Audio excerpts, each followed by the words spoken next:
moi, j'ai effectivement beaucoup appris à regarder ce film.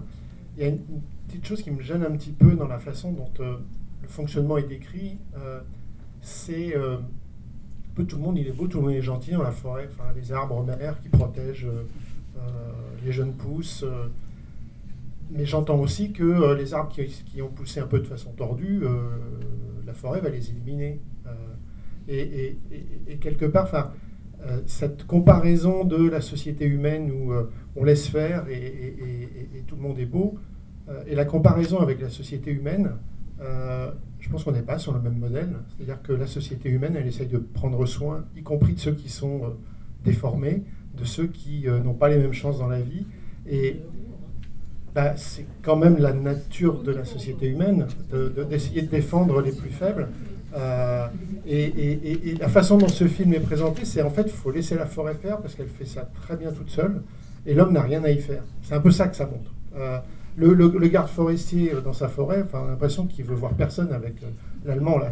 Il veut voir personne dans sa forêt parce que tout le monde va le détruire, va la détruire sa belle forêt. Or, peut-être que l'homme a été un peu trop loin dans l'exploitation, mais ça pose de vrais problèmes. Je n'ai pas les réponses. Hein. Je dis juste qu'il y a la présentation d'un parti pris qui est que la forêt ressemblerait à une société humaine et qu'on devrait prendre modèle sur elle. Bah, je pense que c'est pas tout à fait ça. Enfin, voilà, mon point de vue. Ouais, peut-être juste pour en discuter. Après, ça se développera peut-être au cours du débat. Il ne vous aura pas échappé qu'effectivement la coopération est un système bien connu en écologie, y compris forestière. Hein. Et après, cette coopération s'opère davantage envers les individus de sa propre espèce qu'envers les individus des autres espèces. C'est vrai dans le monde animal, ça a été vrai pour l'évolution humaine, et c'est vrai dans le monde végétal. Et c'est aussi ce qui est dit dans le film. La coopération se fait principalement à destination, et l'entraide, entre guillemets, telle qu'elle a été présentée, se fait principalement à destination des individus de la même espèce.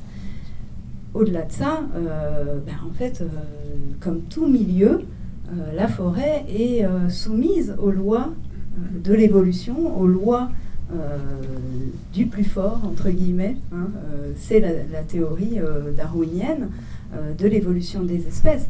Donc effectivement, il y a à la fois cette coopération entre individus de la même espèce pour arriver à améliorer la capacité de reproduction d'une espèce donnée. Et en même temps, eh ben oui, il existe la compétition avec d'autres espèces. Et aujourd'hui, dans une chênaie, on le voit, en fait, le hêtre vient tout envahir. Et en fait, quand on est forestier, on veut favoriser le chêne parce que économiquement, c'est beaucoup plus valable, entre guillemets, c'est beaucoup plus intéressant. Et en fait, on va aller travailler cette compétition entre espèces. La sylviculture n'est pas simplement dire je vais prendre un arbre ici ou là, ou je vais faire une coupe rase ici ou là parce que je vais pouvoir en retirer 3 francs 6 sous. Non, la sylviculture, c'est une science du végétal, c'est une science qui dit, et ça, t'oseras pas le dire par pudeur parce que les forestiers sont pudiques, mais moi en tant qu'écologue, je peux le dire, l'adage du forestier, c'est bien imiter la nature, hâter son œuvre. Hâter son œuvre, c'est bien couper le bois avant qu'il ne tombe de lui-même, mais imiter la nature, ce n'est pas un vain, ce n'est pas une expression vaine, c'est réellement la science de la sylviculture. Mais monsieur, vous avez soulevé un point important, je pense, dans le film, c'est l'anthropomorphisme et le fait que il y a quand même une conclusion qui dit que la société devrait s'inspirer du modèle solidaire que les arbres ont mis en place. Et je crois que c'est un point important dans ce documentaire parce que on en parlait avant le film, il y a une bonne chose à parler de façon intelligible de maman arbre, enfant arbre, ça permet de vulgariser et de donner à connaître la forêt à un plus grand nombre.